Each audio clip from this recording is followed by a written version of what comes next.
Diga. Pergunta bem fácil. Tá. O que você acha que é mais fácil surgir? Um substantivo, um verbo, um adjetivo? O que você acha que... Pois é. Já pensou sobre isso? Já. Né? Eu acho que assim, a nossa tendência é criar substantivos. Né?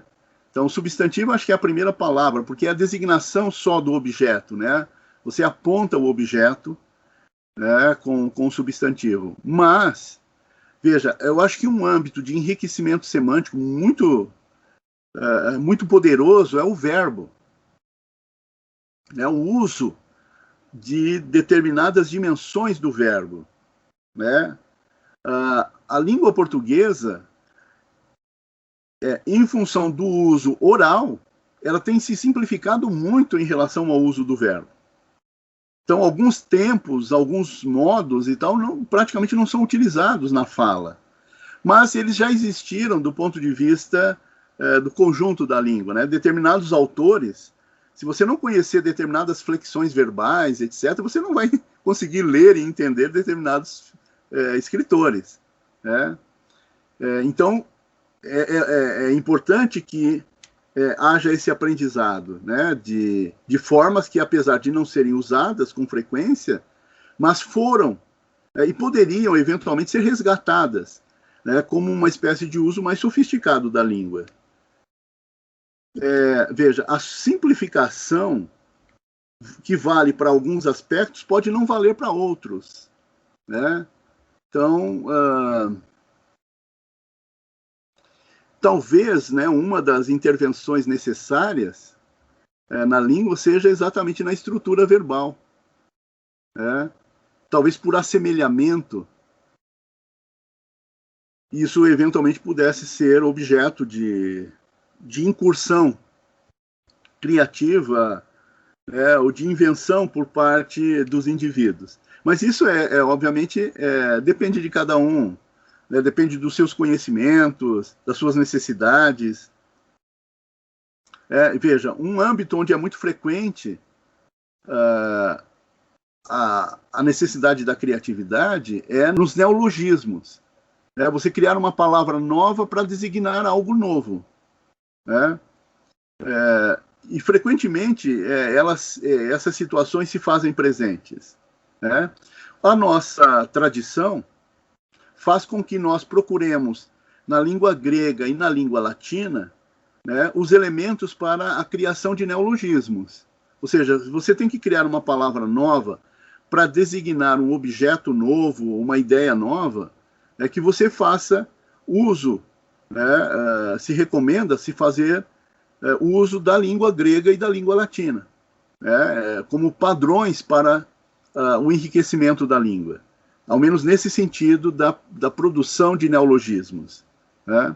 Mas tem outros usos que se fazem necessários. Diga, Leandro. Ultimamente a gente está vendo mais o simples aportuguesamento, ou às vezes nem troca a palavra se mantém como ela é em inglês, vem para o Brasil e fica sem alteração nenhuma, né? Sem alteração nenhuma. E muitas vezes até por causa das pessoas que naquele momento foram fazer aquele trabalho, né, não terem a cultura suficiente, né, para aprimorarem ou para aplicarem, né, aquilo que se fazia necessário.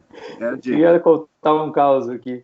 Tem algumas pessoas que não percebem que ela está em um ambiente, ela incorpora as palavras daquele ambiente.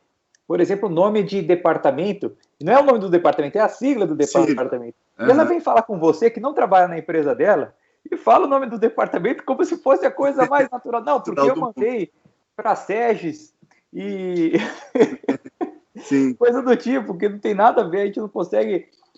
E outras coisas também, eu vejo muito e usam naturalmente.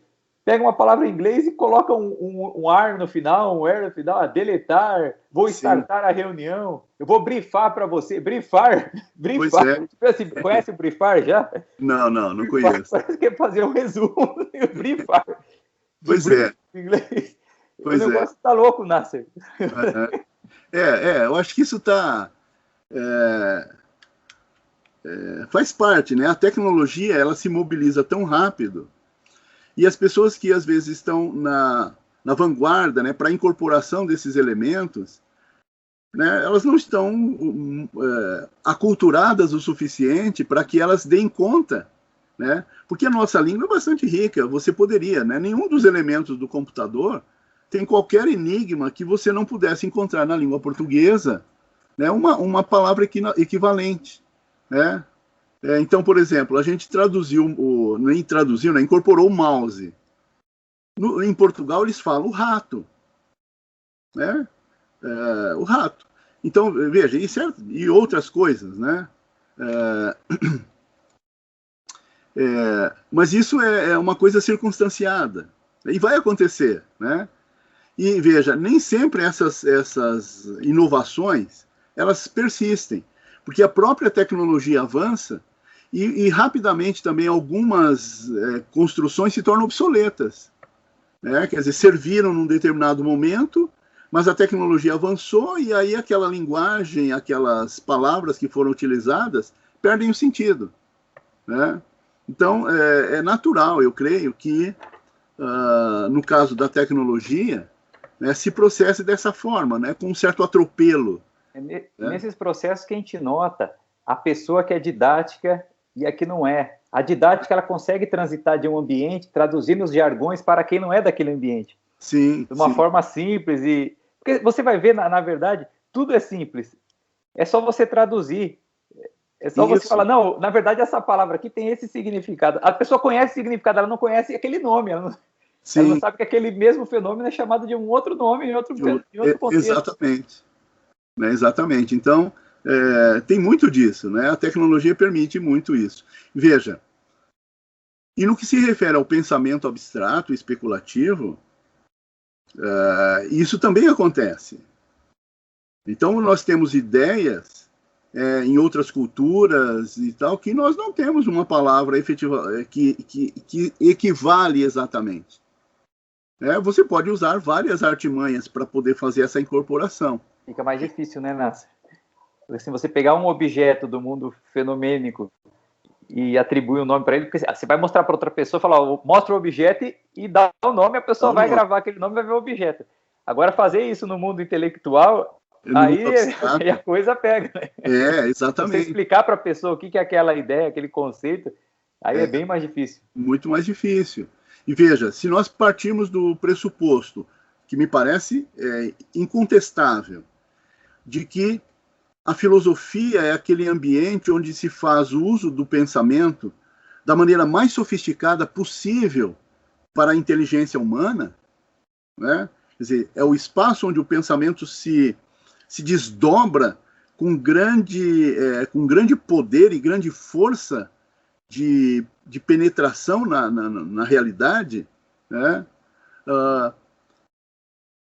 É uma incumbência, é uma responsabilidade absoluta de qualquer cultura que ela se esforce, né, em incorporar esse patrimônio de riqueza, né, de uso do pensamento para a própria língua, né? E, de fato, a filosofia acontece dessa forma, né? Quer dizer, eu não vejo a possibilidade de você pensar sem registrar o pensamento. Pensar e escrever, no fundo, é praticamente a mesma coisa, né? Ao menos em filosofia. Você não pode desencadear nenhum processo de pensamento sem que quase que imediatamente você vá fazendo, né, o necessário registro dos passos que você está seguindo naquele exercício. E, obviamente, como você tem que lançar mão da língua pronta para fazer isso, quer dizer, das palavras que já estão disponíveis nos dicionários, nos livros, etc., que você tenha que conhecer esse dicionário, né? Ou ao menos o mais extensamente possível, né? Quer dizer, sem isso, você não tem as ferramentas para a expressão da abstração, da especulação de natureza filosófica, que é o uso mais potente do pensamento, né? Então, é absolutamente essencial fazer um projeto dessa natureza, né? Trazer a cultura, a grande cultura, a cultura mais elaborada do uso do pensamento, que é a cultura filosófica, que é as elaborações filosóficas, incorporá-las de alguma forma, né, à sua língua. Quer dizer, trazer novos recursos.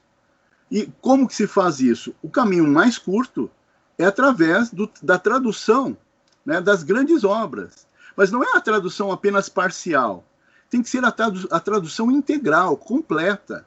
Ou seja, tudo que foi feito por um determinado autor, que possa ser significativo, ou às vezes até não, né? Quer dizer, escritos secundários, etc., tudo tem que ser incorporado.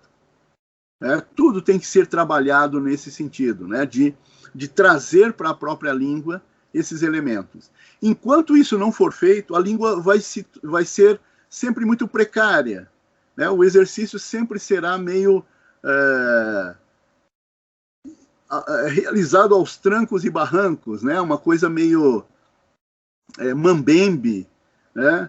Veja, isso deve ser um projeto de Estado, é um projeto de cultura, né? Não pode ser alguma coisa espontânea, né? Que aconteça ao bel prazer de alguns indivíduos, né?